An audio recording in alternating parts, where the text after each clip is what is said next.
al padre Sáenz, al doctor Verdera.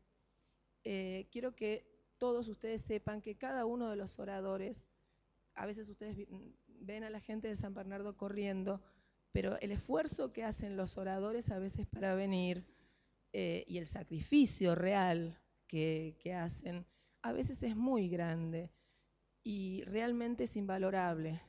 Yo quiero dar un agradecimiento especial a ellos y a la Divina Providencia por habernoslos regalado.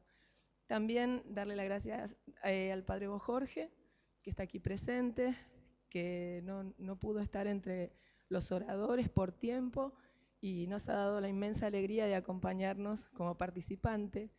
Ustedes tienen dentro de las carpetas un trabajo muy interesante de él. Y bueno, vamos entonces a poner todos estos días cada una de nuestras obras, de nuestros pensamientos, de nuestras palabras, en manos de la Santísima Virgen, Madre y Reina de esta patria y de toda América. También Madre de Uruguay, que los uruguayos este año vienen nutridos. Y bueno, gracias, sobre todo gracias. Gracias a San Pío X. Y vamos a hacer de estos 4 días de homenaje a la encíclica Pascendi una verdadera fiesta. En el nombre del Padre, del Hijo y del Espíritu Santo. Dios te salve María, llena eres de gracia, el Señor es contigo. Bendita tú eres entre todas las mujeres y bendito es el fruto de tu vientre, Jesús. Santa María, Madre de Dios, ruega por nosotros pecadores, ahora y en la hora de nuestra muerte. Amén. Dios te salve María, llena eres de gracia, el Señor es contigo. Bendita tú eres entre todas las mujeres y bendito es el fruto de tu vientre, Jesús. Dios te salve María, llena eres de gracia, el Señor es contigo. Bendita tú eres entre todas las mujeres y bendito es el fruto de tu vientre, Jesús. San Pío X, ruega por nosotros. San Bernardo de Claraval, ruega por nosotros. San Miguel Arcángel, defiéndenos en la batalla. Sé nuestro amparo contra las perversidades y acechanzas del demonio. Reprímale Dios, pedimos suplicantes, y tú, príncipe de la milicia celestial, arroja al infierno con el divino poder a Satanás y a los demás espíritus malignos que andan dispersos por el mundo para la perdición de las almas, así sea. Gloria al Padre, y al Hijo, y al Espíritu Santo. Muy buen comienzo para todos. Perdón, cometí una omisión que el doctor Caturelli me está diciendo, es verdad, una vergüenza. Una mención especial al general San Martín, cuyo día hoy estamos celebrando y estamos hablando de la patria, justamente me estoy olvidando del padre de la patria. Una disculpa y bueno, les propongo que ofrezcamos la comunión de hoy para que seamos fieles a los padres verdaderos de la patria y no a los otros. El doctor Caturelli es licenciado en Filosofía por la Universidad de Córdoba en el año 1949 y doctorado en la misma universidad en 1953. Es investigador superior del Consejo Nacional de Investigaciones Científicas y Técnicas, profesor titular de la Facultad de Filosofía de la Universidad de Córdoba de los años 53 al 93, Premio Nacional en Filosofía, provincia de Santa Fe, entre los años 65 al 70. Es Premio Consagración Nacional en Filosofía del año 83, el cual es el mayor premio que la Nación Argentina entrega en el orden científico y cultural. Premio Internacional de Filosofía Michel Federico Siaca de 1987. Miembro de la Academia Pontificia Provita, designado por el Sumo Pontífice en el 96. Doctor honoris causa en Filosofía por la Universidad de Génova. Doctor honoris causa en Filosofía por la Universidad Popular Autónoma de Puebla, México. Doctor honoris causa en Filosofía por la Universidad John Fitzgerald Kennedy, en Buenos Aires. Y miembro de una veintena de sociedades y academias de Argentina, Brasil, Italia, México, Francia, Estados Unidos y Grecia.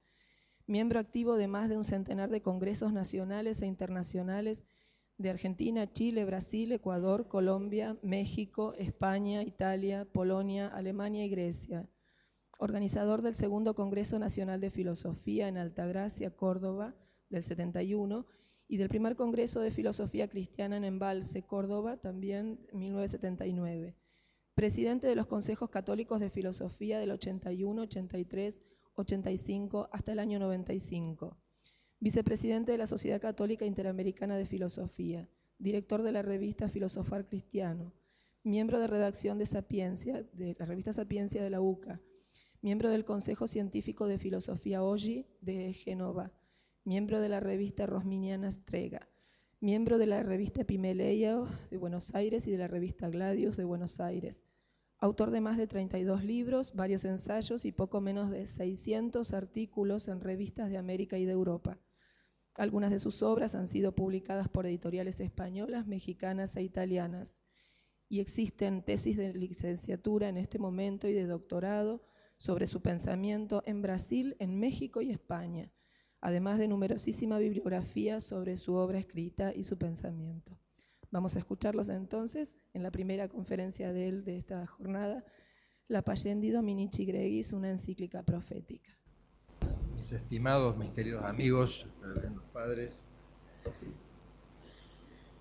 una previa aclaración: el título de mi exposición no es ni tiene directamente atingencia con el capítulo de mi libro La Iglesia Católica y las Catacumbas de hoy. Es un trabajo diverso que se titula El inmanentismo filosófico teológico, la encíclica Pascendi y su proyección actual. Es decir, en un primer momento vamos a preguntarnos acerca de los antecedentes filosófico-teológicos del modernismo hasta 1907. En un segundo momento, la proyección del inmanentismo filosófico-teológico después de la encíclica de San Pío X. En tercer lugar, veremos si hay o no una coherencia interna del modernismo y la actualidad perenne de la Pascendi, y en cuarto y último término sacaremos las conclusiones de la exposición. Yo sé perfectamente bien que no es fácil una exposición tan sintética de un tema tan extenso. Así que nosotros vamos a intentar seguir el hilo doctrinal esencial, el hilo lógico esencial.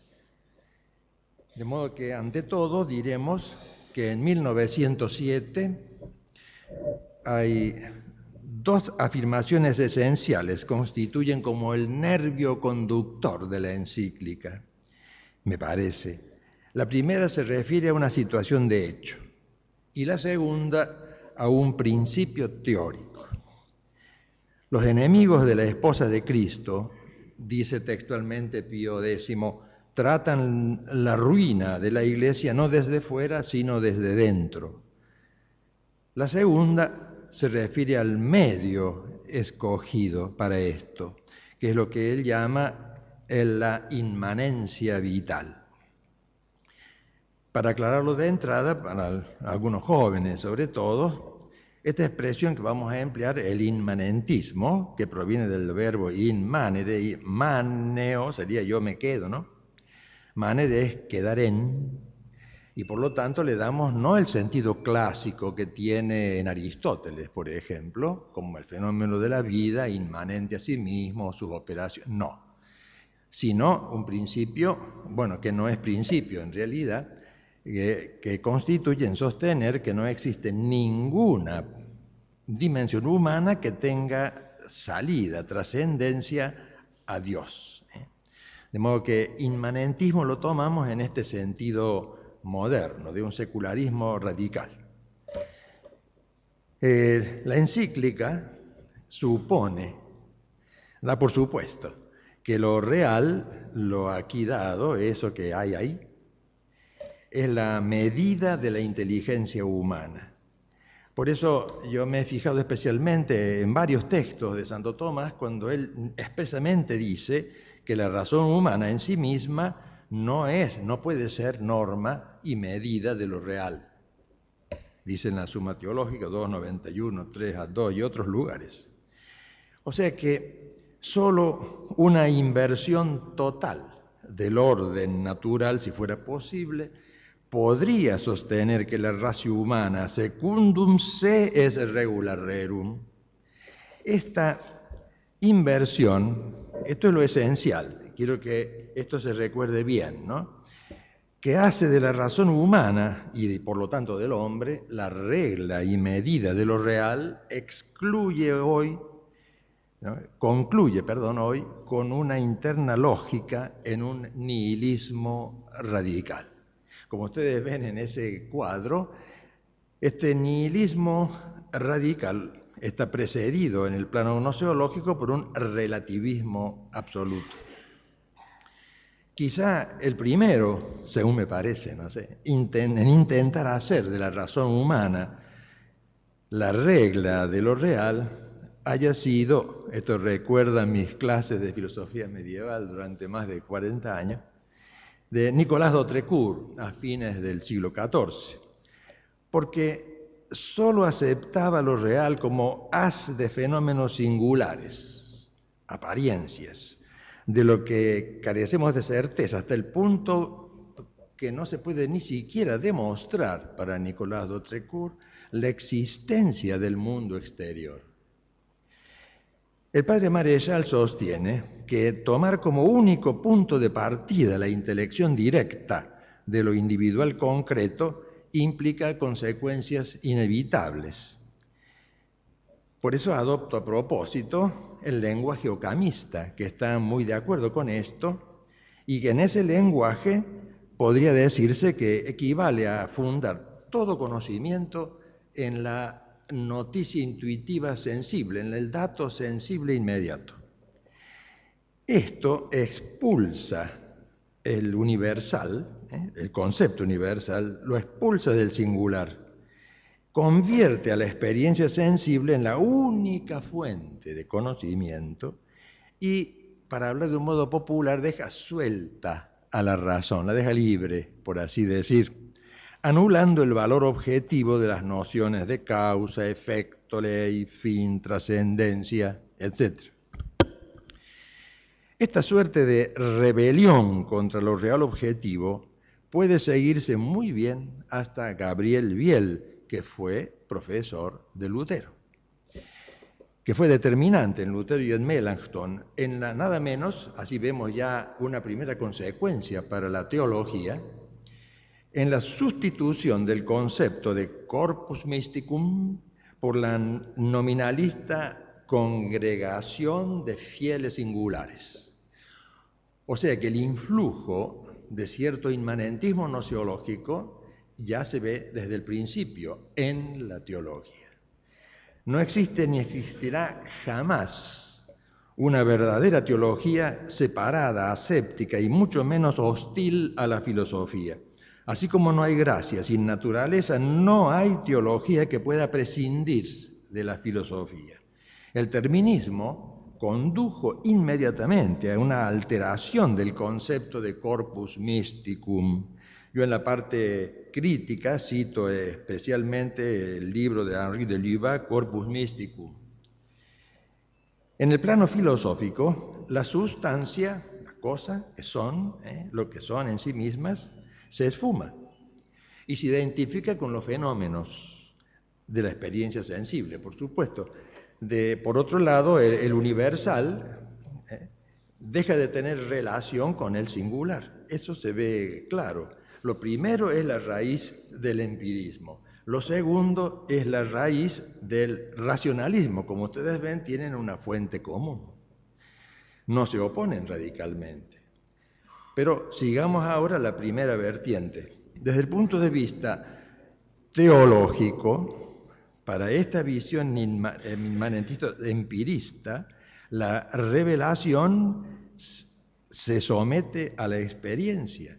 Por eso Locke sostiene la existencia solo de un cristianismo racional, en el sentido en que lo emplea. Desde el punto de vista filosófico, por lo tanto, solo hay hechos, entre los cuales la causalidad no existe, es meramente subjetiva. Entre dos fenómenos, este golpe y su ruido, yo por un acto psicológico, los relaciono y digo causa y efecto, pero eso no significa que haya una relación real entre una cosa y la otra. Y esto anticipa esta mera verificación sensible que desarrollará Hume.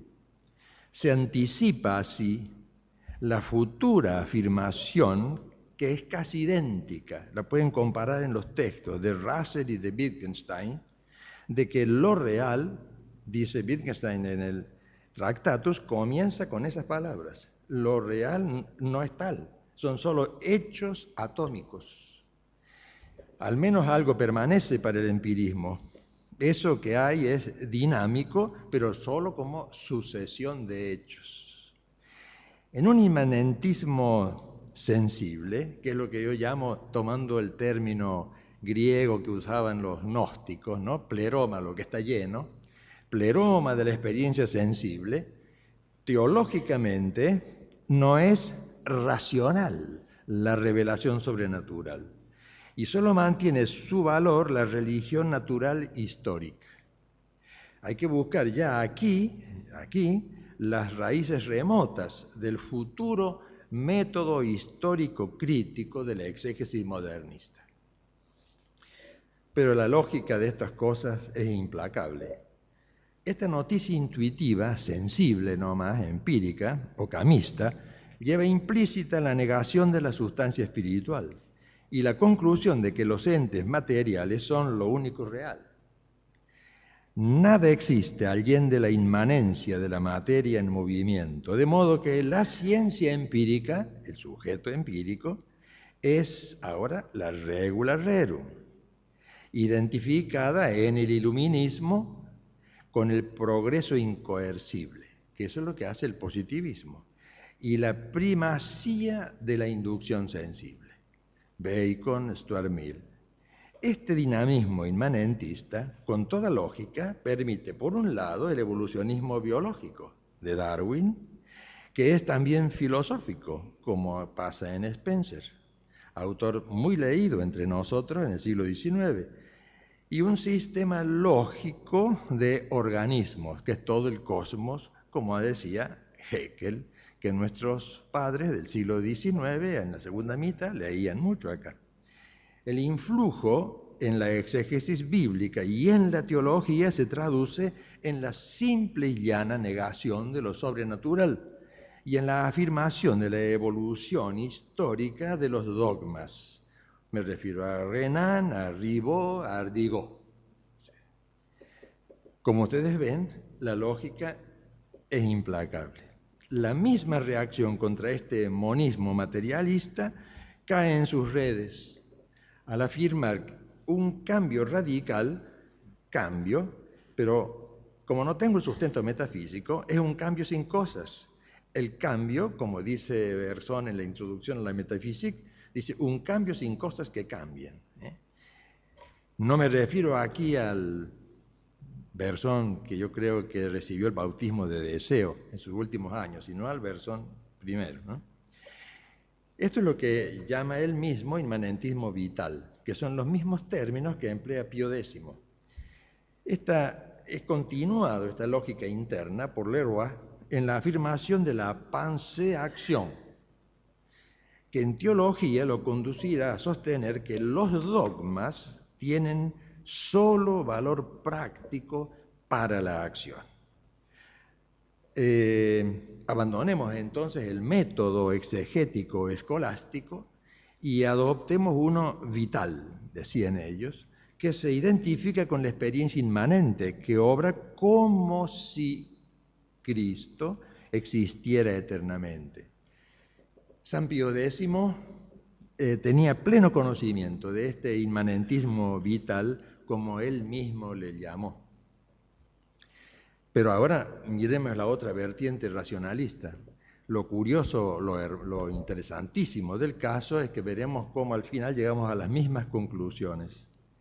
Esta radical separación entre el singular sensible y la razón, esta primacía de la noticia intuitiva sensible de que hablaba al comienzo, equivale al solipsismo de la razón. Es decir, la razón, que los nominalistas llamaban noticia abstractiva, si se me permite hablar popularmente, se queda sola. Invierte entonces su naturaleza contemplativa para volverse activa. Es decir, cuando yo digo con San Agustín, sé que soy, ¿cómo lo sé? No lo sé, pero sí que soy. Esto es un acto inicial que yo le llamo contemplativo. La naturaleza de la inteligencia es contemplativa. No es una acción transeúnte, creadora de su objeto, pero ahora sí, ahora tendrá que serlo. Es creadora de su objeto. Comienza la razón a ser regular rerum, porque el mundo exterior es un problema a resolver, ya que el pensar no puede alcanzarse sino a sí mismo. Es decir, que yo pienso, el cogito cartesiano, no sale del sujeto para llegar al objectum, eso que está arrojado ahí delante, objectum, y esboza ya la autosuficiencia de la razón y del hombre. Por eso la ilustración es consecuente con esta nueva situación. Al poner como punto de partida el objeto, el objectum, lo que hay ahí, lo pone como problema ahora y logra su lógica consecuencia en el esfuerzo contra natura de considerar el objectum, lo que hay, como resultado de la función cognoscitiva de la razón. Se invirtió la cosa. La metafísica clásica del sentido común natural consideraba que sólo la ciencia divina es creadora del objeto, ¿sí? Porque Dios piensa las cosas, las crea. Ahora es la ratio de la razón del hombre la que crea el objeto, abandonando en la oscuridad numénica el resto, que no está puesto por la razón y por lo tanto es incognoscible. Esto tendrá resonancias teológicas enormes. Pero la ratio, como regula rerum, no puede detenerse y debe suprimir también el resto, convirtiendo todo lo real en pensamiento, en cuyo caso lo real es concepto que se pone a sí mismo. Yo recuerdo cuando yo era estudiante y un profesor explicaba la fenomenología del espíritu de Hegel, esto me costaba mucho. No entenderlo, aceptarlo, porque es contra natura. ¿Por qué? Porque es el concepto que a sí mismo se pone, que se niega en su ser otro como nada y se reencuentra en el devenir, dice Hegel. Lo real es, por tanto, inmanencia absoluta, en la cual los opuestos son unidad concreta. La circularidad, como ustedes ven, es completa. Ser, lo opuesto no ser, devenir. Es el pleroma absoluto de la nueva gnosis, cuyos eones o hijos o descendientes resuelven y disuelven lo real en una suerte de aniquilamiento universal. Como dice Hegel en la fenomenología, Dios, por lo tanto, es textual, Dios ha comenzado a morir. Y el todo alcanza su plena racionalidad en el arte, idea sensible, ni tampoco la alcanza en la religión, que es lo finito en lo infinito, sino que lo alcanza en la razón. Como ustedes saben, en esta obra de Hegel tiene un último capítulo que fue agregado posteriormente en la elaboración de la fenomenología, una obra juvenil, aún era joven, y agregó el saber absoluto, el último capítulo que es posterior, y que se refiere a la razón que, por lo tanto, es la pura y plena clarificación racional de todo cuanto hay. Por lo tanto, es la razón, en la razón se alcanza el absoluto, que suprime hasta la posibilidad del misterio y de la revelación sobrenatural. No hace falta tocar las escrituras para Hegel. Es suficiente saber que la ratio, la filosofía, explica la teología.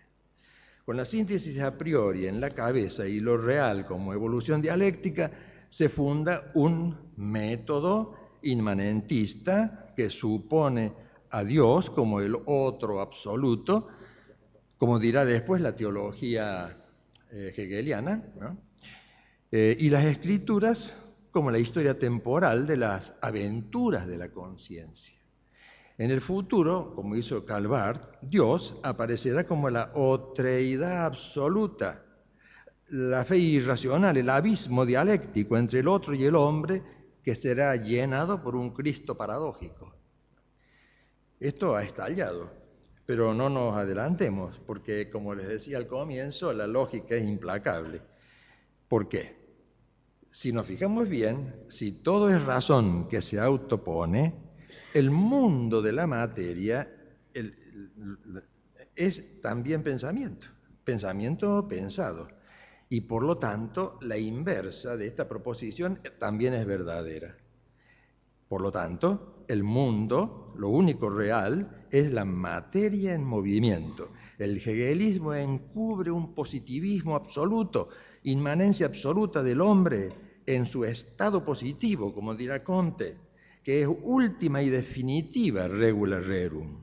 No existe Dios, sino la humanidad. No hay Cristo mediador, porque el gran mediador es el mundo. Son palabras de Comte esas, ¿no? En el fondo, el inmanentismo hegeliano es contradictorio. Si ustedes se fijan, y me animo a hacer ya una especie de esbozo de crítica, que en realidad me la reservo en extenso cuando hablemos de la teología de la liberación, porque si el inmanentismo hegeliano es fiel a sí mismo y todo es dialéctico, debe admitir siempre su contrario. Debe admitir que el pensamiento es también dialéctico. Si lo es, implica el no pensar. Y el no pensar es el ser. Luego, el ser no es contradictorio. Y el dialectismo ha sido siempre falso de toda falsedad. Siempre tuvo razón Aristóteles. Lo mismo podemos decir del monismo materialista, podríamos hacer la misma crítica. El pleroma, esta absolutidad de la razón, y el pleroma de la materia se implican en lo que yo llamaría el inmanentismo total. Podría intentarse, para salir de él, probar que el inmanentismo no puede alcanzar sus propias exigencias sin la trascendencia exigida desde dentro de la misma inmanencia. Esto es una idea profunda, aunque ineficaz, que es la que tuvo Maurice Blondel en su libro La acción en 1893. Debo aclarar que 18 años más tarde, en toda su obra posterior, Blondel fue ortodoxo. Y es un ejemplo de humildad como católico. Cuando fue observado su primer libro, él cesó. Y lamentablemente el único Blondel que se exalta hoy en el modernismo es este Blondel juvenil de la acción de 1893, no todo el Blondel posterior. Lo cierto es que la inmanencia vital, como certeramente le llama San Pío X, toda esta introducción, quiere también hacer ver la justeza con la cual apunta Pío X en su encíclica. Desató un proceso interno en la Iglesia que, dice el Papa en la Pascendi número 8, miren con qué exactitud, precede, dice el Papa, el filósofo, sigue el historiador, exacto, pero detrás viene la crítica interna y la textual, que se refiere a las Escrituras. Todas las vertientes del inmanentismo, de la experiencia, de la razón, de la materia, convergieron en Alfred Loisy, que murió en 1940. Si nada trasciende al tiempo histórico, sostiene el autor del Évangile de l'Église de 1902. La inerrancia, o la no equivocidad, ¿no? La inerrancia de las Escrituras no existe, decía él, porque no existe la inspiración divina. Primero el filósofo, decía Pío X, en efecto, la inmanencia autosuficiente como única regla de todas las cosas implica en teología la negación de la divinidad de Cristo y la afirmación del carácter solamente simbólico del dogma, a su vez sujeto de la evolución histórica.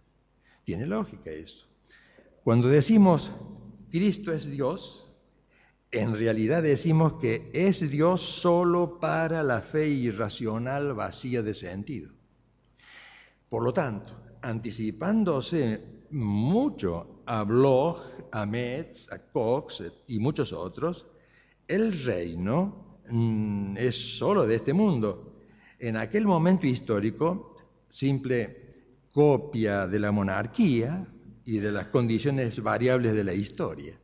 La crítica interna abre el paso a la crítica textual, que sostiene que los evangelios han sufrido una evolución histórica que supera y disuelve el depositum fidei. Cuando por fin, en 1908, llegó lo que llamólo así, la excomunión liberadora, porque él ya había perdido la fe, él casi deseaba la excomunión. Su ocultamiento de esta situación decepcionó a algunos, como Albert Hutin, cuya obra histórica tengo por casualidad. Hace muchos años la conseguí, él es un historiador del modernismo, desde el modernismo. Hubo otros, en cambio, como Turmel, Joseph Turmel, que después de su ordenación sacerdotal perdió la fe, tiró lejos de sí físicamente el breviario, pero disimuló fidelidad a la Iglesia y hasta suscribió el juramento antimodernista instituido por San Pío X. El juramento le obligaba a rechazar que la fe repugne a la historia, que existan como dos personas opuestas, el creyente y el historiador, que la exégesis de la Escritura se lleve a cabo sin tener en cuenta la tradición de la Iglesia, la analogía de la fe y las normas de la sede apostólica, y se niegue la sucesión del episcopado. Todo esto es de Pío X, ¿no? Recogido todo, estos documentos en el en el Inquiridium Symbolorum. En los parágrafos 6 al 12 de la Pascendi, estos parágrafos son una admirable síntesis. Se la ha querido disminuir, diciendo que es un resumen vago, que él no sabía precisar. Sin embargo, lo que más bien hay que decir es que el modernismo era un modo herético de pensar y que no hay un solo sistema, ¿no? Salvo la unificación precisa del método de la inmanencia que niega el misterio, eso sí. Y esta síntesis admirable del Papa Santo dice, expresa una implacable lógica, ¿no?, que se muestra especialmente en el número 10, donde San Pío X señala su influjo, además, en la catequesis, en el régimen de la Iglesia, que ahora debería ser democrática, en las congregaciones romanas, en la primacía de la acción sobre la contemplación y en la supresión del sagrado celibato. No es nuevo. En todas las formas del inmanentismo, desde el de la experiencia al del monismo de la materia, y desde este al monismo de la razón o al historicismo que acabo de señalar, corre como una especie de río subterráneo, identificándolos a todos, el relativismo más radical, porque en ningún caso la verdad trasciende la circunstancia histórica. Preanuncia así futuras consecuencias que fueron mucho más allá de la misma encíclica Pascendi. Pero como ustedes ven, yo lo trato de mostrar en ese otro trabajo, la encíclica verdaderamente es profética porque predijo todo esto. Cuando San Pío X promulgó la encíclica Pascendi, habían transcurrido 37 años respecto del Concilio Vaticano I, y entre este y el Vaticano II pasaron 93 años.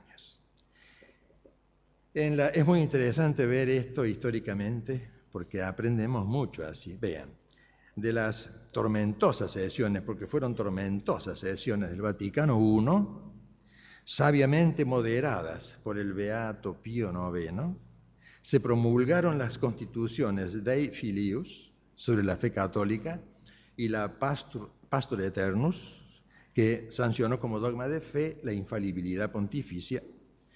Interrumpido el concilio, clausurado en 1870, casi un siglo más tarde, las constituciones sobre la Iglesia, sobre la revelación, Dei Verbum, que es muy importante, sobre la liturgia y el mundo actual, etc., parecen completar lo que había comenzado el concilio del Beato Pío IX. Lejos de haber un hiato, yo me lo he tratado de encontrar y no he podido, hay una perfecta continuidad doctrinal. Retrocedamos ahora nuevamente hacia 1907. Retomemos el hilo conductor del inmanentismo moderno, sigamos su desarrollo y su no interrumpido influjo en la teología y en la exégesis, no siempre claramente visible durante el medio siglo posterior a la Pascendi. Y de nuevo, la lógica sigue siendo implacable. Se podía volver como una salida, ¿no?, a este método de la inmanencia que llegaba siempre a contradicciones. Se podía volver al sujeto trascendental kantiano, ¿no?, que crea su objeto cognoscible, ¿no?, reduciendo la filosofía a teoría del conocimiento, como hace la escuela de Marburgo, ¿no?, o a mera ciencia crítica de los valores sin ser, como hace la escuela de Baden. El neocantismo quiso ser realismo verdadero, produciendo el objeto. Este esfuerzo estaba destinado al fracaso. Quería llegar al ser real sin salir del pensamiento. En la filosofía tomista lo intentó sin éxito el ya recordado padre Joseph Marechal. En sus cuadernos de metafísica, en el último, estaba dedicado a esto, y que fue a su vez el maestro de Karl Rahner. La línea predominante fue, en cambio, la neo-hegeliana.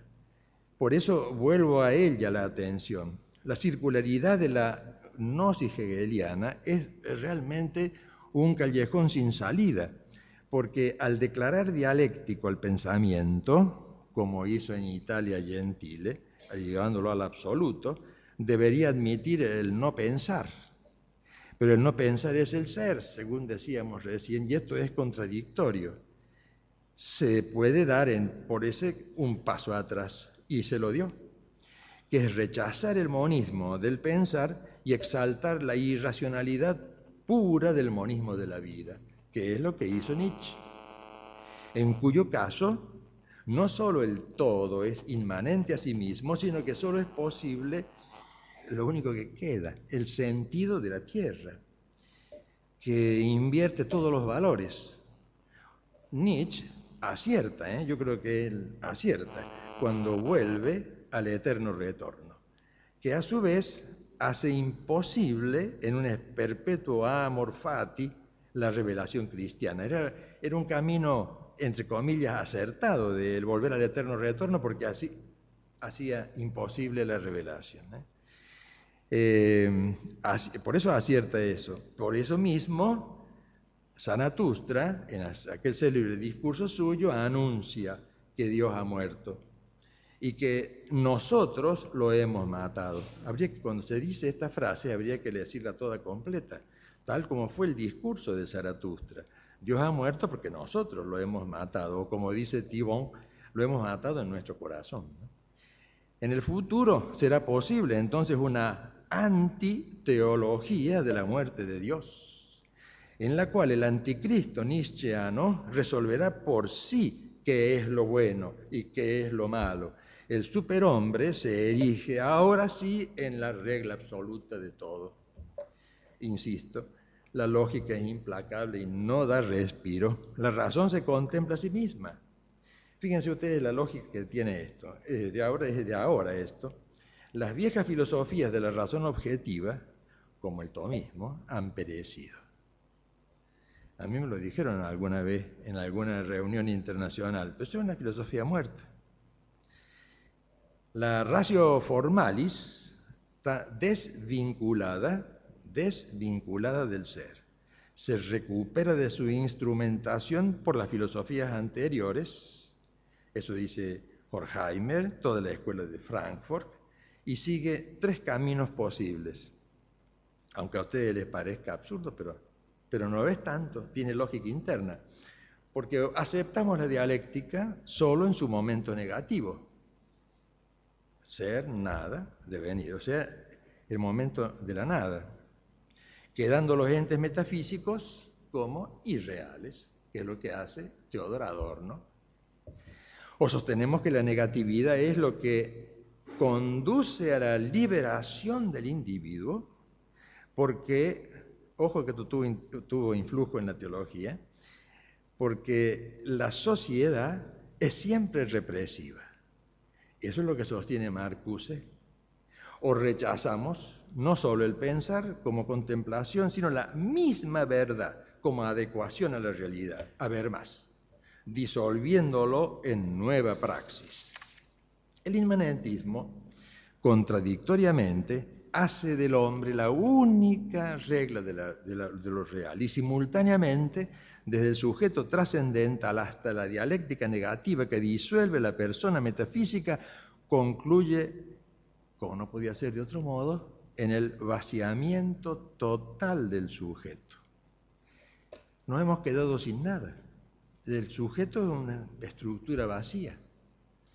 No existe un yo pienso, como dice Lévi-Strauss, sino un ello que piensa como un todo estructural de fenómenos solidarios, identificado con un anónimo sistema de símbolos. O sea que una nada, una estructura vacía que se expresa en símbolos. Ontológicamente hay nada, solo un sistema orgánico de símbolos simultáneos, que es lo que Lévi-Strauss llama sincronía, o de cambios sucesivos históricos, que es la diacronía. Este estructuralismo básico se aplica al conocimiento histórico, que es lo que hace Foucault, al psicoanálisis, que es lo que hace Lacan, a la dialéctica marxista misma, como Althusser, y a la misma historia de las religiones, como hace Dumézil. Así, lo que a mí me interesa más es mostrar esta lógica interna. Cada cultura y cada religión, para este estructuralismo, son un conjunto de sistemas simbólicos, herencia en realidad del inconsciente colectivo de los positivistas. No hay diferencia esencial entonces entre lo primitivo, de los que hacen ahora holocaustos a la Pachamama, ¿no? Entre lo primitivo, que sería para Lévi-Strauss el pensamiento salvaje, y la ciencia moderna, pues todo es válido. Y en el mismo nivel, culturalmente tienen el mismo valor el libro de Isaías y un rito mágico, la Divina Comedia o la antropofagia azteca, es lo mismo. Algunos aplican el método estructuralista a la crítica histórica y a la crítica bíblica y a la historia bíblica. Otros a la psicología, como hace Piaget. Y para ir hasta el fondo, alguno cree que debe desaparecer toda referencia al sujeto y concebir la historia como una sucesión de rupturas. Yo pediría, por favor, que nadie me pregunte por qué, porque no podría contestar yo. ¿Cómo puede haber una sucesión de rupturas en unos sujetos vacíos de contenido? La última de estas rupturas es la modernidad, que ha descubierto al hombre. Antes del siglo XIX, por lo tanto, dice Foucault, el hombre no existía. No existía. Y ahora, además, para colmo, su fin es inminente. Por eso dice Foucault textualmente, el hombre mismo ahora debe morir.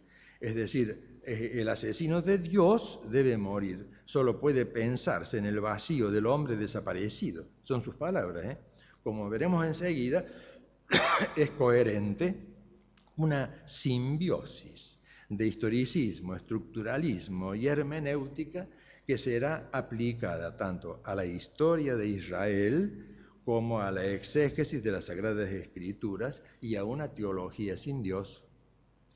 El monismo de la materia no se detiene aquí, ni puede, como exigía Heidegger. No puede reclamar un fundamento, como quería Heidegger. Lo que carece de fundamento se desfonde y sobre nada en la nada, son sus palabras.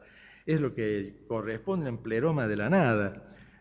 Los más llamados postmodernos, porque son la lógica continuidad del inmanentismo, han sacado las conclusiones. En algunas yo los subrayo porque son textuales.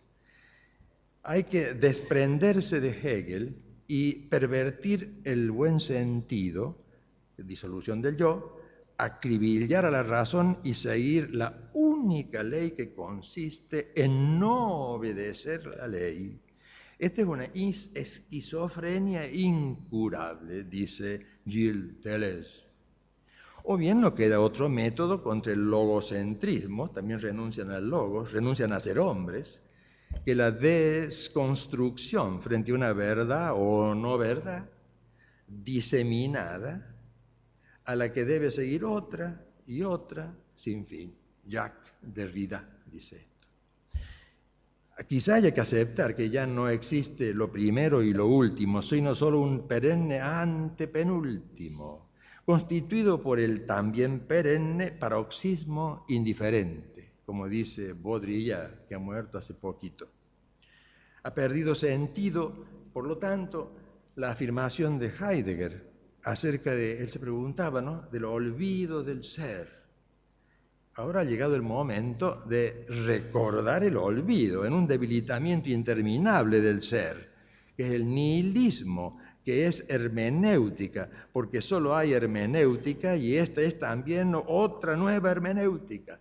Esta hermenéutica ante la nada, por eso yo le llamo la hermenéutica de la nada nada, piensa que la idea cristiana de la encarnación del verbo es el primer paso del secularismo de hoy.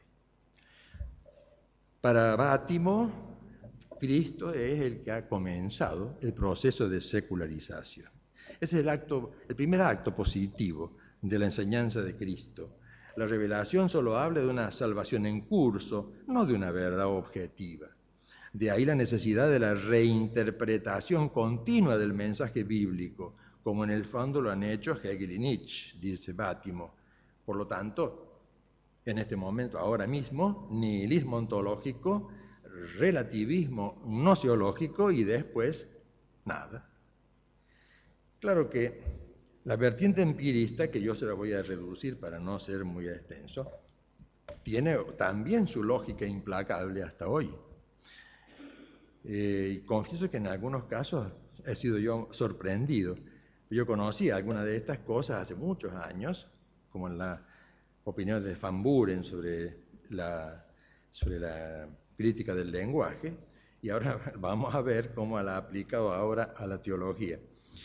En algunos sus tesis se entremezclan con el inmanentismo de origen, idealista, dialéctico marxista, engendrando también una hermenéutica sin ser, que ha influido en ciertos exégetas de las Sagradas Escrituras.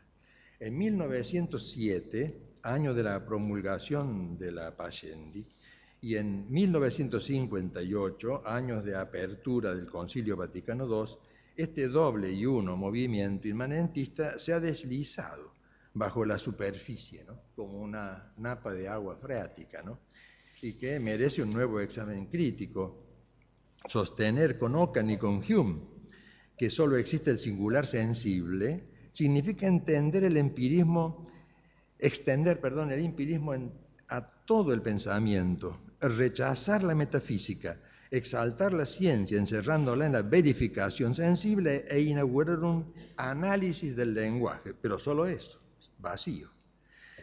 Desde esto hay que retroceder mucho, desde los trabajos del Círculo de Viena en 1929.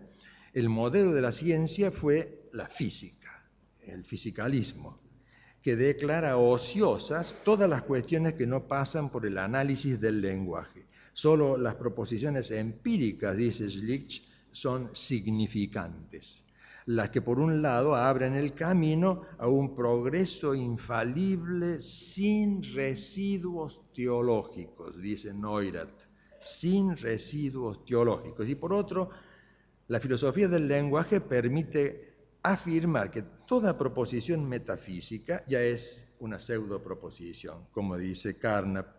Si no hay verificación, no tiene valor, no hay valor objetivo, no hay Dios.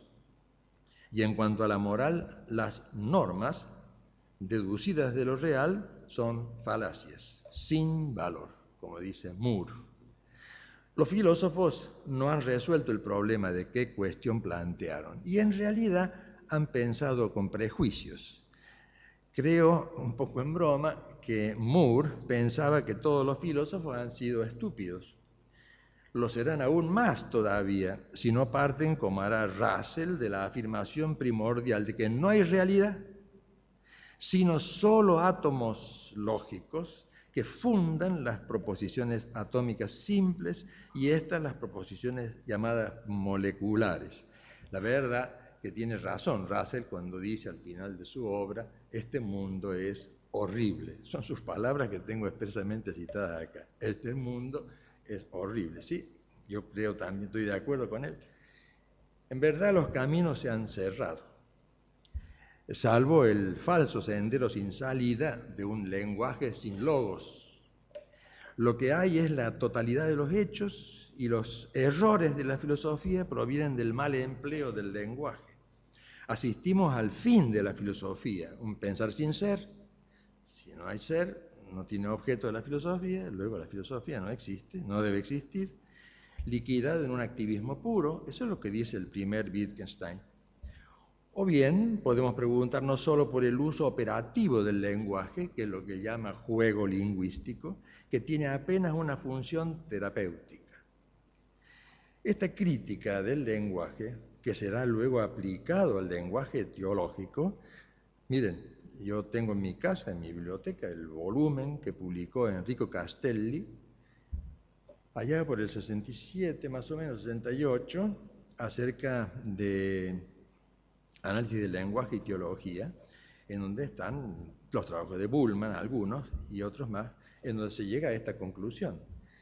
Así como hemos aprendido a vivir sin Dios, ¿sí?, así podemos aprender a vivir sin filosofía, o sea, sin pensar. Es cierto, como dice Wittgenstein, que sobre lo que no se puede hablar se debe callar. Tiene razón. Cuando no se tiene nada que decir, se debe callar. El empirismo pragmatista, mal llamado posmoderno, es un pensamiento sin ser y una lógica sin logos. Por eso se encuentra y coincide con el inmanentismo de origen hegeliano y nietzscheano en la gestación de una hermenéutica de la nada-nada. Esta es la idolatría del progreso intramundano, es al mismo tiempo ontológicamente nihilismo y nociológicamente relativismo. Después nada. Pero aquí es cuando tenemos que detenernos a sacar conclusiones. Regresemos de nuevo para volver a avanzar.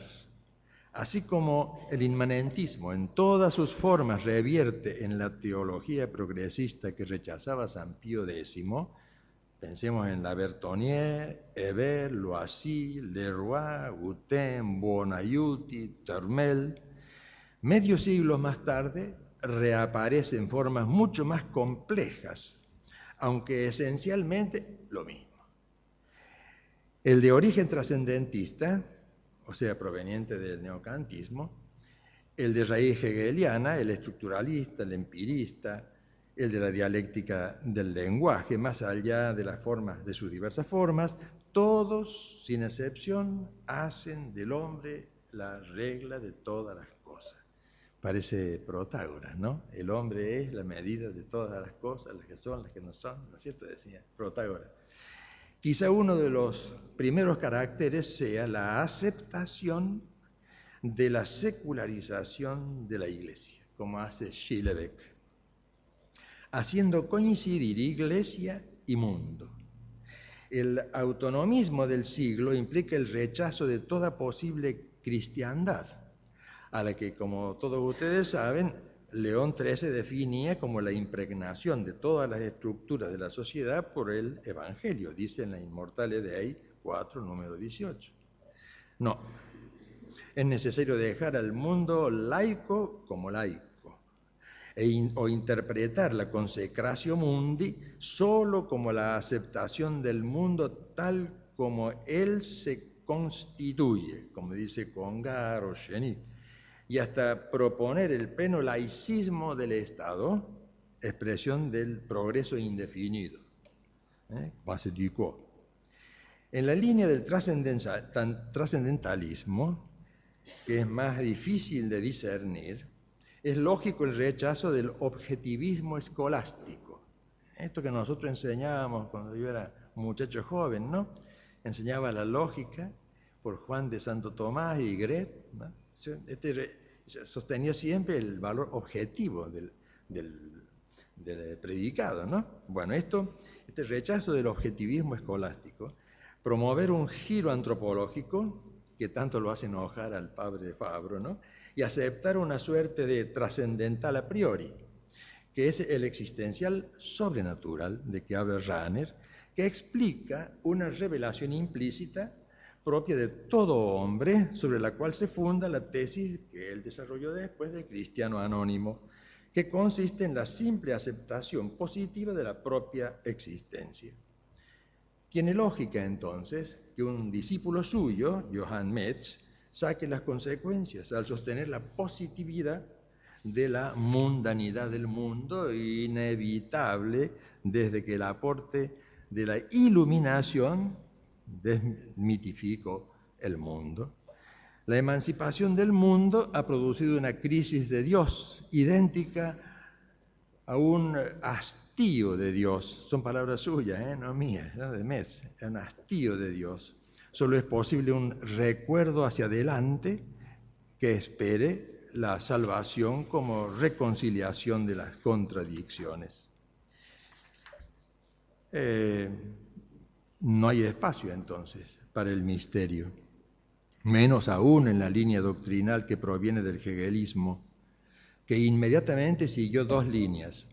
La primera, esto ya es más delicado porque nos vamos a meter con la teología ahora, pero muy justificado. Aún recuerdo una larga conversación que tuve con un ilustrísimo escriturista y paleontólogo, en toda la ciencia sabía, en la que me mostró, hablando del libro de Isaías, que Yahvé era un diosillo de un pequeñísimo pueblo que erraba por el mundo. Entonces basta, le digo, basta. Por favor, dígame, ¿usted cree que ese pobre de Yahvé es Dios nuestro Señor o no? Esa es la pregunta que el fiel común y silvestre tenía que hacer. Por eso es delicado esto que vamos a decir ahora, porque no hay espacio entonces para el misterio, menos aún en la línea doctrinal que proviene del hegelismo, que inmediatamente, como les anunciaba, tiene como dos líneas. La primera declara que lo finito es culpa. Yo tengo un colega mío que dice que todo ente es caída, es culpa, ¿no? Y lo infinito va a lo finito en constante paradoja. Tal sería la teología dialéctica de Rahner, de Karl Barth, que postula el abismo, muy protestante después de todo esto, el abismo entre Dios y la criatura, y cuyo único puente, como ustedes ya lo saben, es Cristo.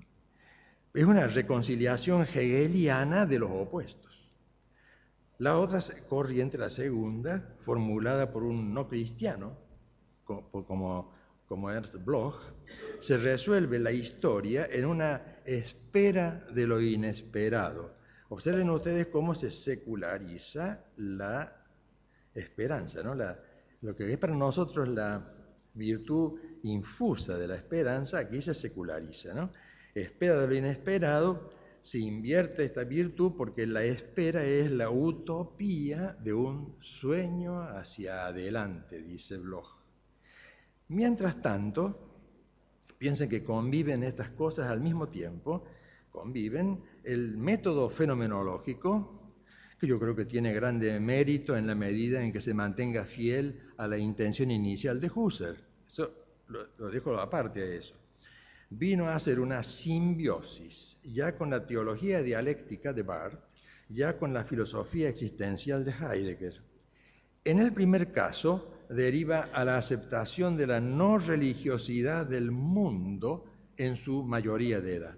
Ahora hemos llegado a la mayoría de edad y esto es no religioso, que es lo que hace Bonhoeffer, en la cual Dios, lamentablemente yo no tengo todo Bonhoeffer, sino la Ética, que es un libro fragmentario, pero ahí está eso, en lo cual Dios, el Dios sufriente, nos hace saber cómo vivir, pero sin Dios.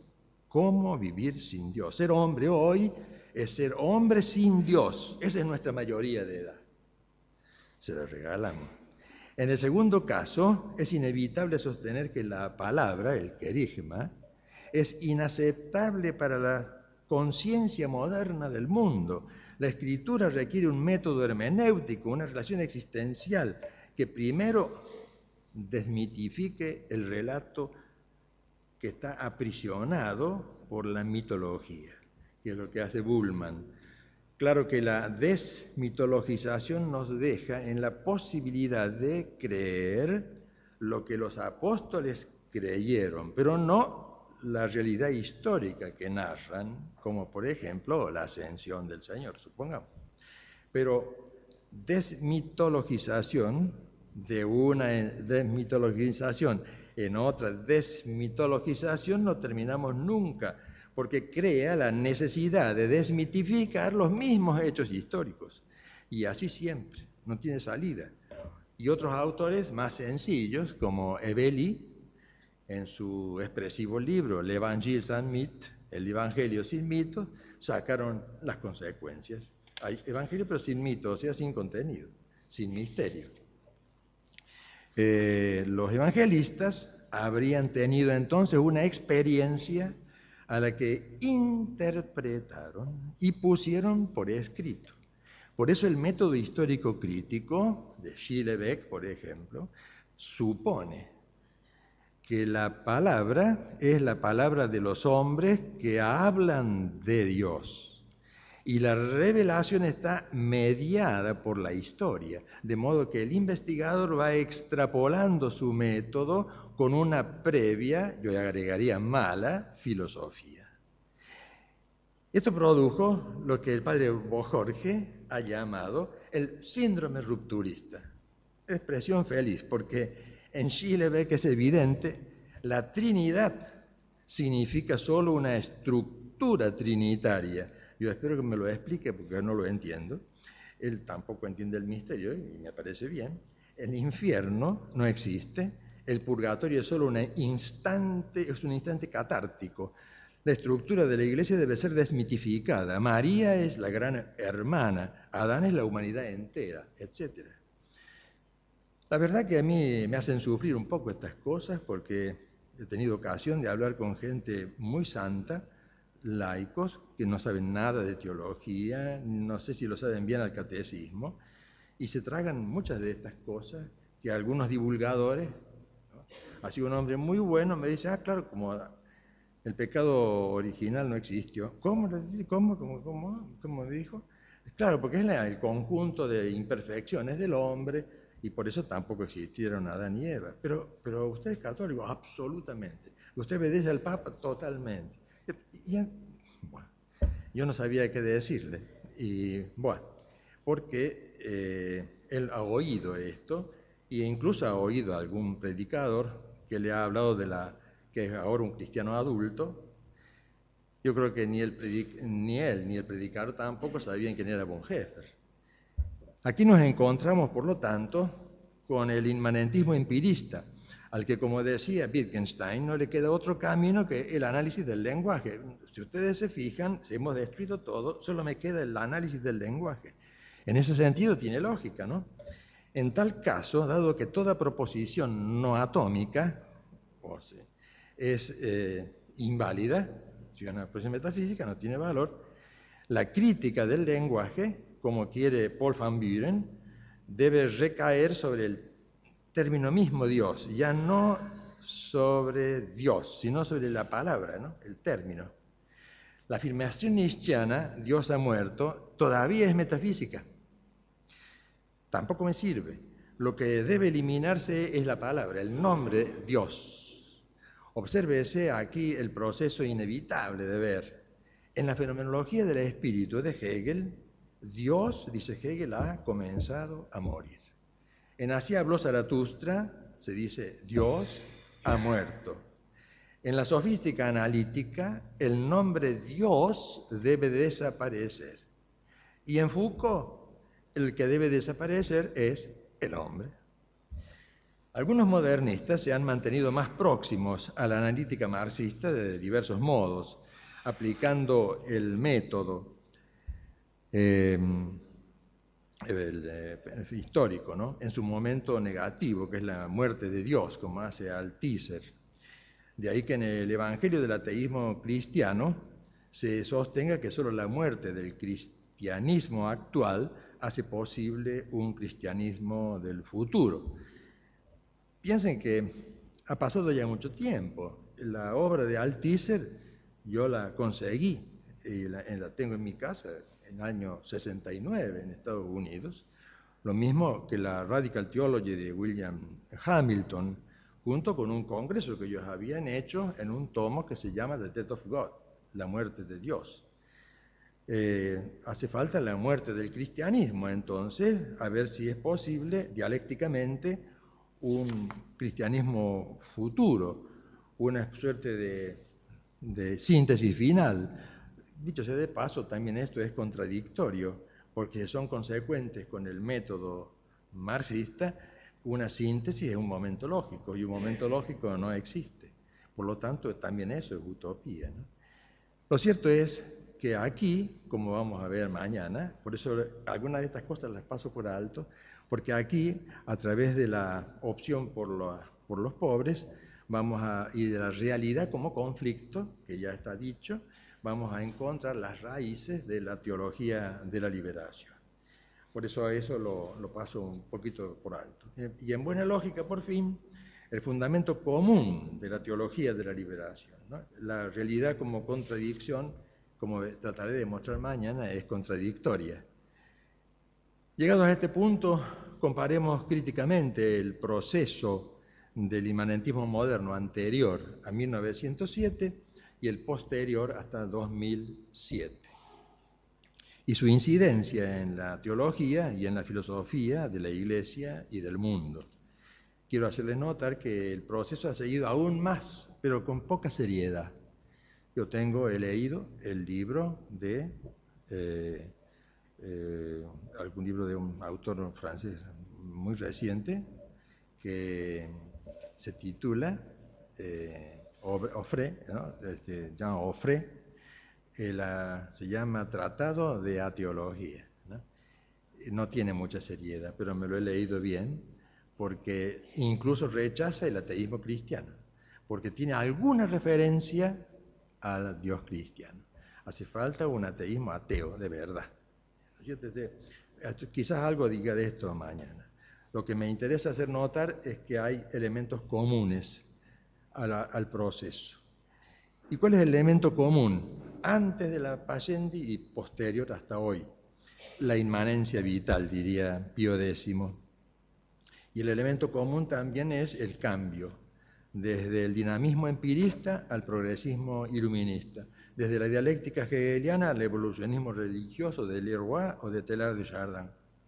No es diverso, sino el mismo, el cambio radical de los autos llamados postmodernos, que consiste en una suerte de sinsentido que en el plano filosófico niega la verdad objetiva y en el plano religioso habla de postcristianismo.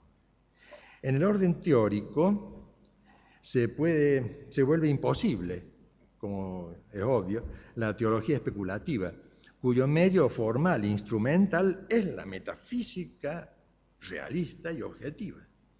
¿Cómo formular las proposiciones teológicas sobre misterios como la Santísima Trinidad, la doble naturaleza en la persona de Cristo o la Eucaristía, sin las nociones metafísicas de relación, de sustancia, de persona, de inmortalidad del alma?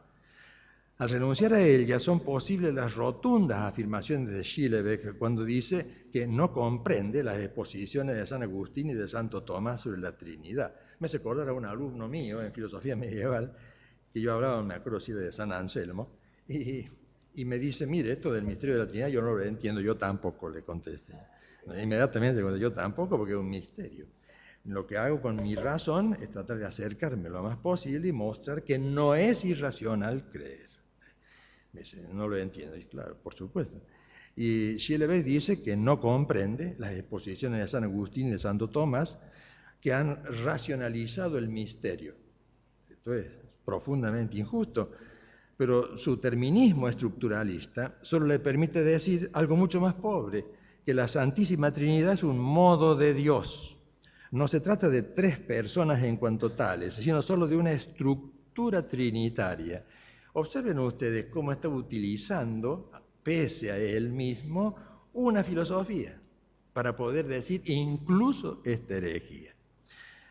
Pobre filosofía es esta, que no puede dejar de ser utilizada en la exposición de Schiller, que no hay más remedio, porque así es el hombre. Lo paradójico es que se ha visto obligado a utilizar otra filosofía para referirse al misterio. Si no hubiese renegado cuando joven de la filosofía tomista, hubiese podido explicarlo. La verdad es que el ejemplo es válido para todo el modernismo, que al renunciar a la metafísica termina por no poder no renunciar a la teología. Así como no hay gracia sin naturaleza, no hay teología sin metafísica. Es lo que San Pío X denunciaba hace 100 años, cuando sostenía que la causa del desastre es la ignorancia y el odio al método escolástico de filosofar, la autoridad y la tradición de los padres. Pascendi, número 12.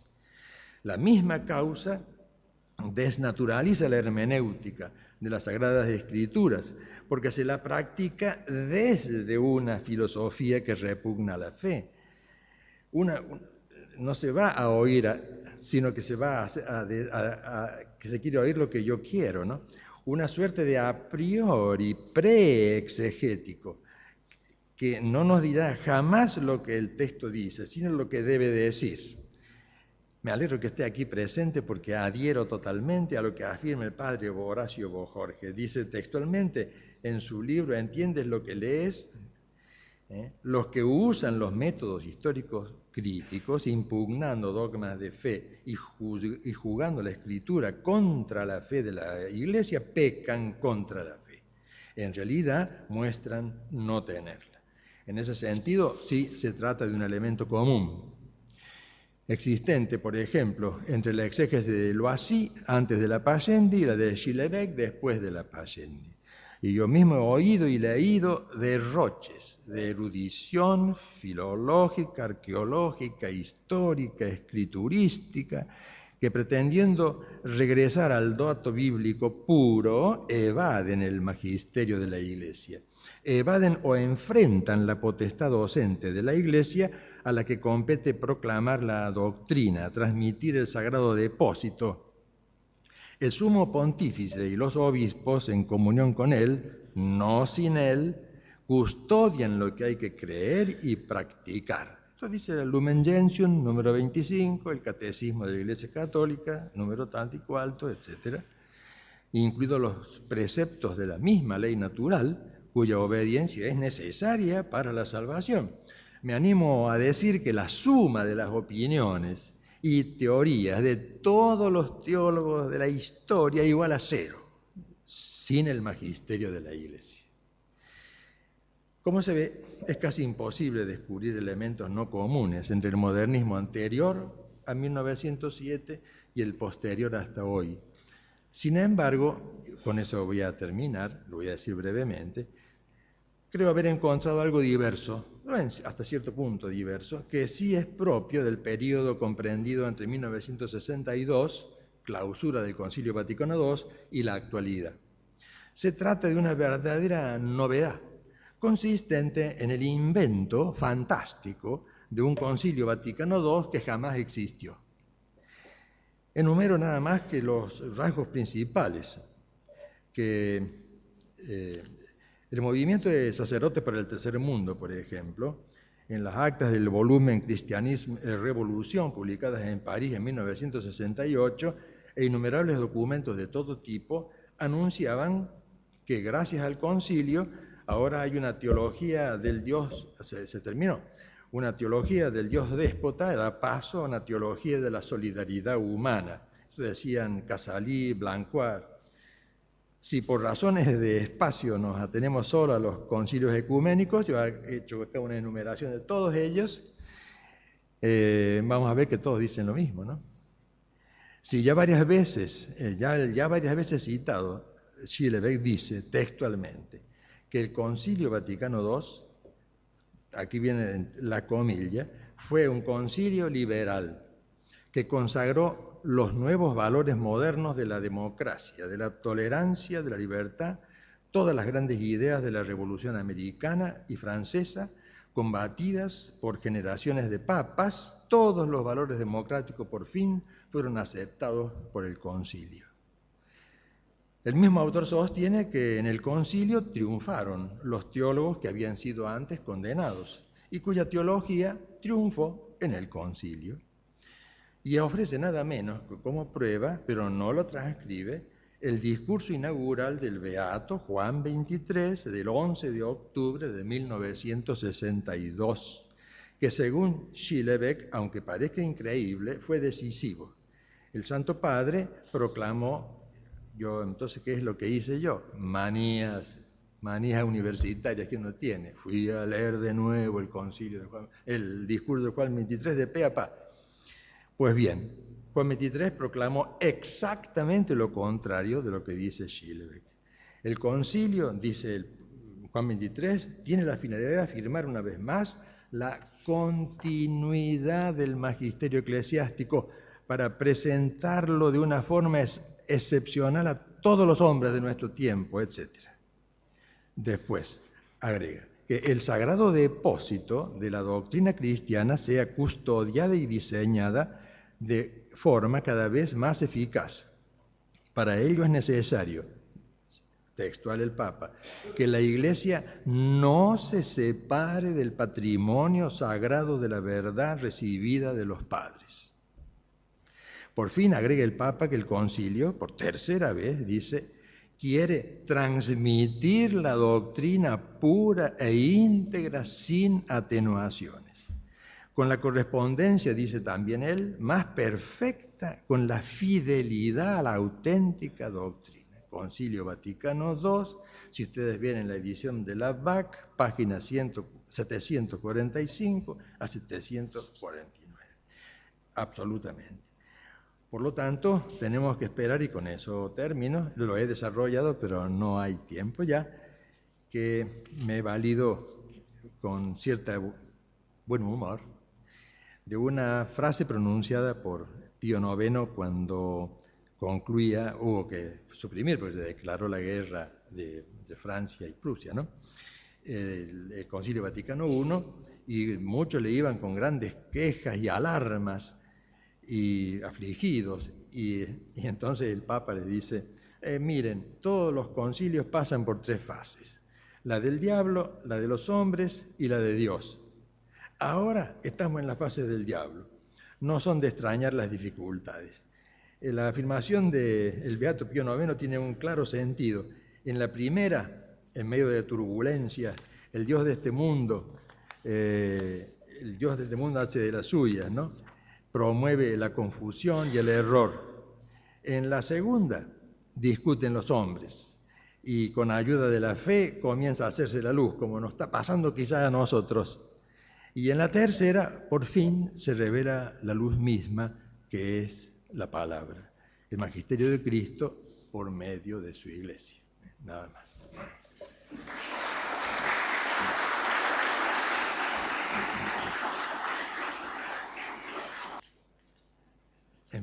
¿Empiezo ya?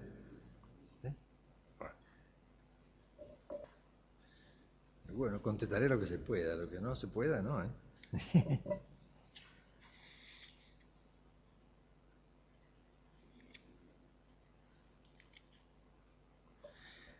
Bueno, la primera que tengo a la vista dice, me hace una pregunta, ¿por qué el lefebrismo, que siguen a Monseñor Lefebvre, sostiene que el Concilio Vaticano II abre las puertas al modernismo? Creo que esta afirmación es un error, tanto histórico como doctrinal. Si me hubiese dicho, en cambio, la pregunta, si era o no, si el Concilio Vaticano II fue o no ocasión para que esto ocurriera, porque ya venía ocurriendo, entonces le diría que sí. Pero el concilio en cuanto tal no abre las puertas a la herejía modernista, en absoluto, ¿no? Para lo cual recomiendo la lectura meditada de las actas del concilio. Es un retintín que tengo hace tiempo. Menester estudiar las actas del concilio. Vean, ejemplo personal. Cuando yo estaba elaborando el libro El Nuevo Mundo, tenía que aclarar, aunque lo venía haciendo desde lejos con otros teólogos y la historia, eso es la evangelización de América, y tenía que aclarar el concepto de por qué la Iglesia es misionera por esencia, ¿no? Y una de justamente las actas del concilio, justamente me ayudaron muchísimo para eso, como ustedes pueden ver en mi libro El Nuevo Mundo. Sostener que el Concilio Vaticano abre las puertas al modernismo no es exacto. Dice el padre Jorge, Su Santidad Benedicto XVI no se ha referido explícitamente al modernismo y la Pascendi. ¿La tiene en cuenta en su magisterio implícitamente? ¿En qué rasgos o temas? Yo diría que sí la tiene en cuenta en su magisterio, por lo menos implícitamente, ¿no? En su primera encíclica, que leí con muchísima atención, me parecía, aún antes de ser sumo pontífice, en la declaración Dominus Jesus, evidentemente me parece que sí, que hay la tiene en cuenta, ¿no?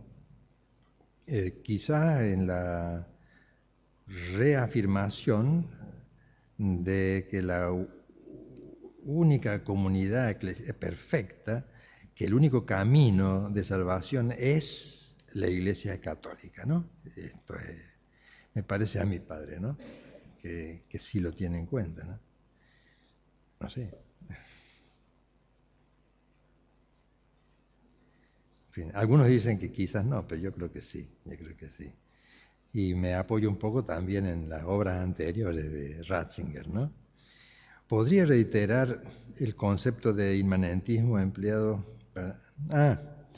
Bueno, la palabra inmanentismo, o inmanencia, mejor dicho, tiene varios, por lo menos tiene dos sentidos, ¿no? Hay uno absolutamente recto, legítimo y tradicional, que todos los profesores de filosofía lo han empleado cuando explicaban el fenómeno de la vida, tanto vegetativa como sensible e intelectual, como fenómeno que se queda en sí mismo, por así decir, ¿no? De ahí por eso se empleaba la palabra, ¿no? Inmanencia, ¿no?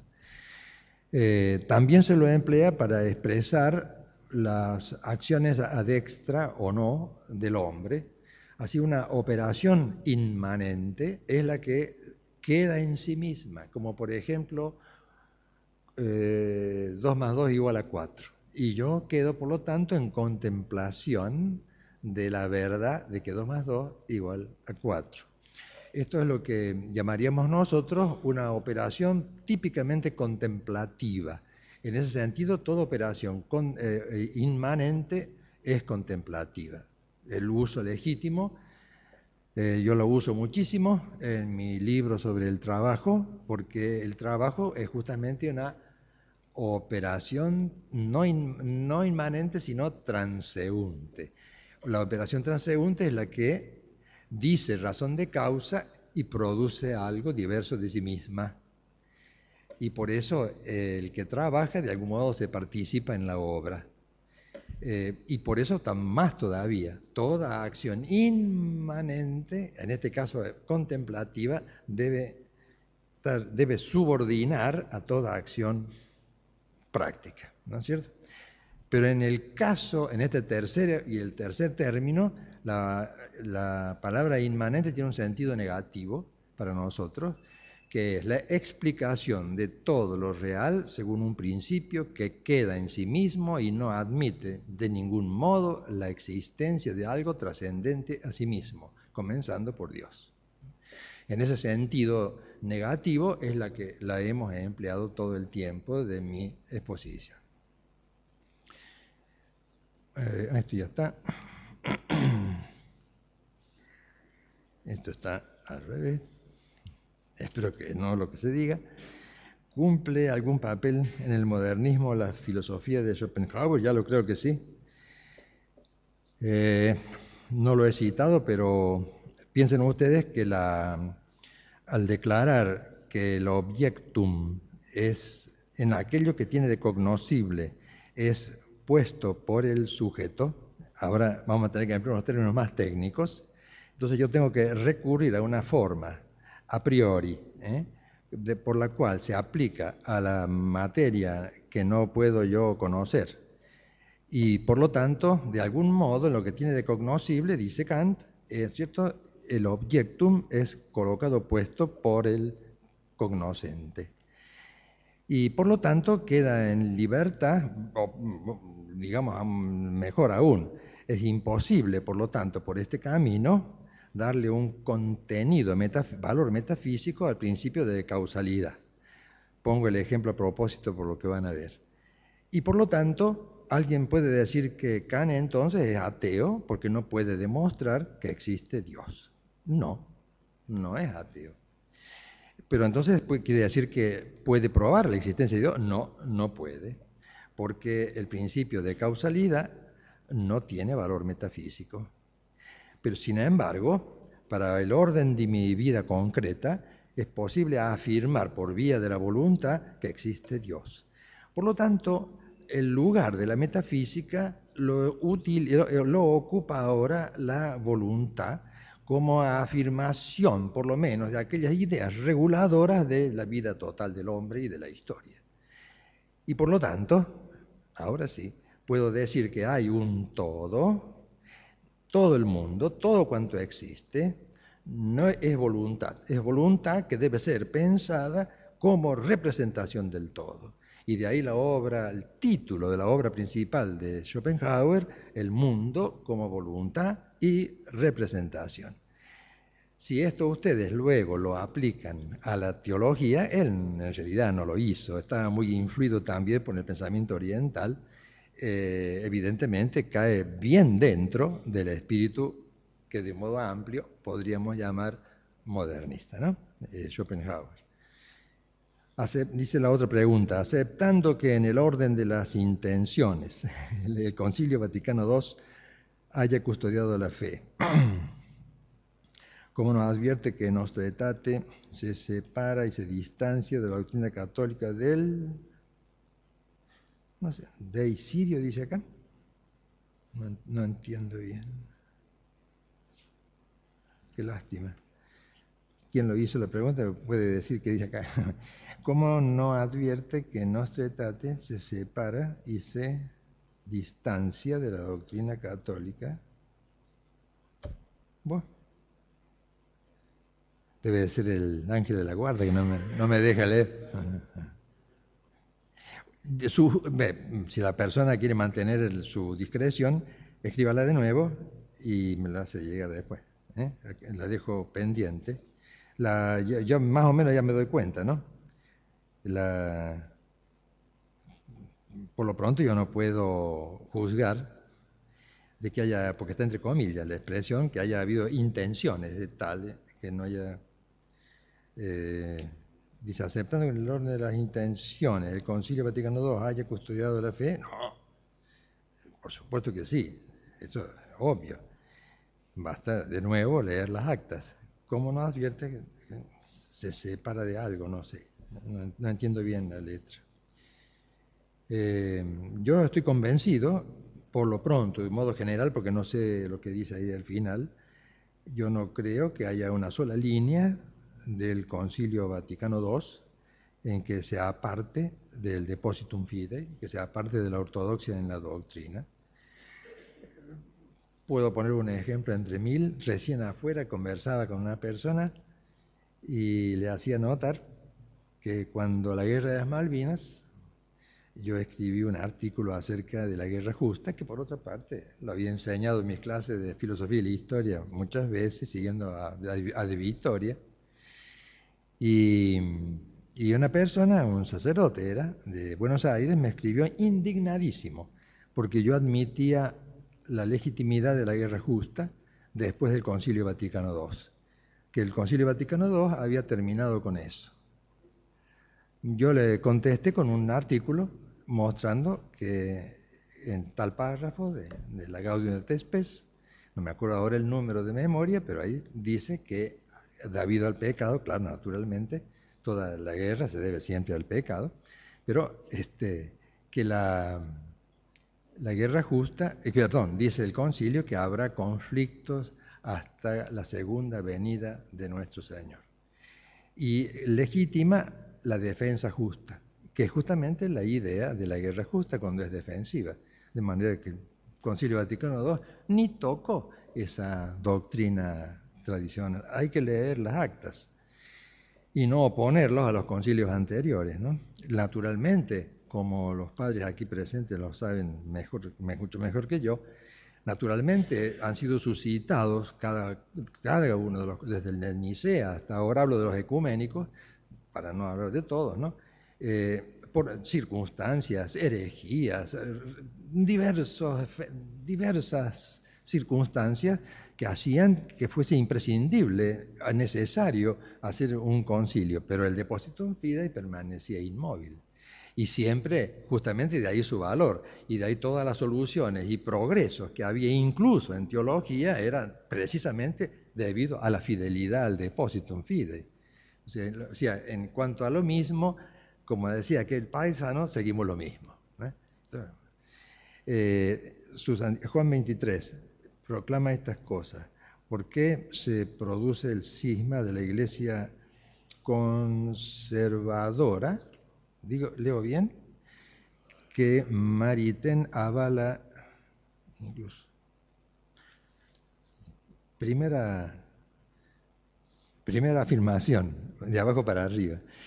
Que yo sepa, Maritain no veo que avale ninguna iglesia conservadora o no conservadora. Eso lo dejamos al lado a Maritain. ¿Por qué se produce el cisma de la iglesia? No entiendo bien. ¿Cómo? Usted se refiere al Concilio Vaticano I, porque ahí sí hubo un grupo, los antiguos católicos, como ellos se llamaron, aún existen, poquitos existen, ¿sí? Sí, si no he entendido bien, ¿no? ¿Usted se refiere aquí a al movimiento de Monseñor Lefebvre? Eso. Bueno. Vean, yo me confieso en público. Yo leí con mucha atención. Total, está bueno contar esto. Le diré más todavía. Los dos me quisieron conquistar. Yo era todavía muy joven y recibí la visita de varios sacerdotes, eran 3 o 4, y me querían hacer tercermundista.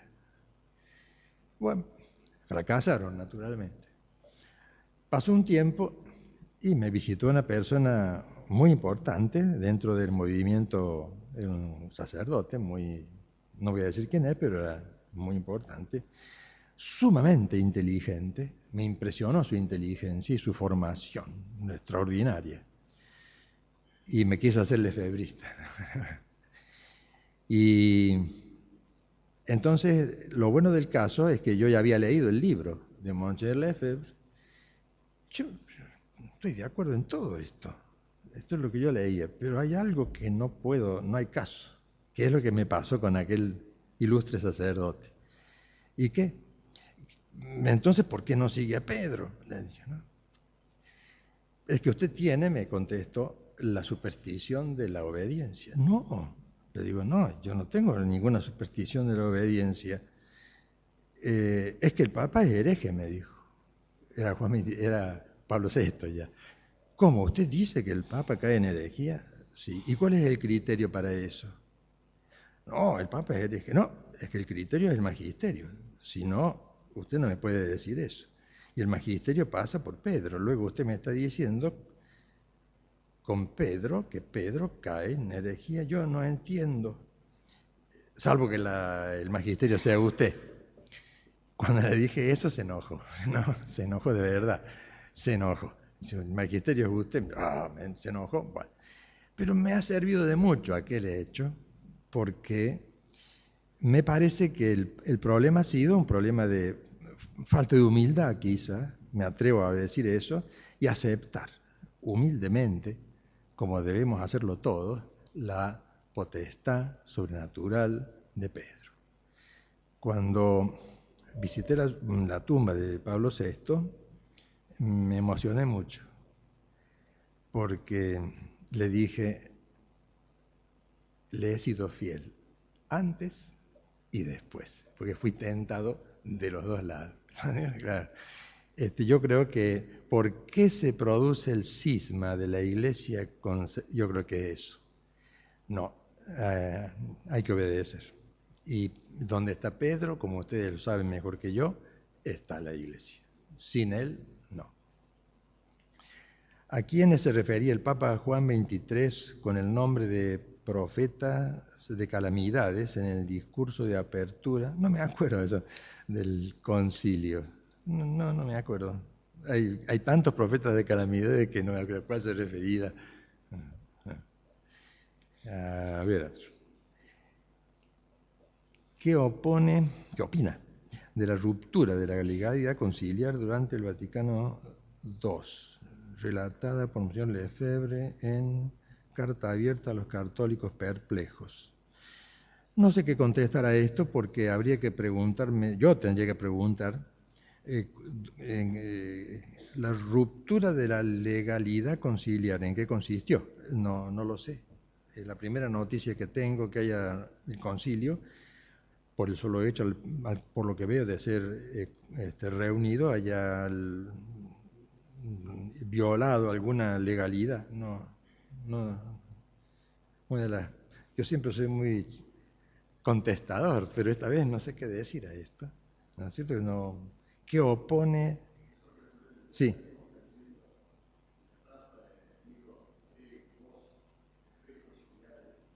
No, yo no caigo en eso. Sí, claro, espero que no. ¿Podría reiterar el concepto de... ya está. No, ya está. Ya todo. Me quedó esta nada más que no entendía la letra. Lo demás, ya está. Les agradezco mucho la infinita paciencia que han tenido.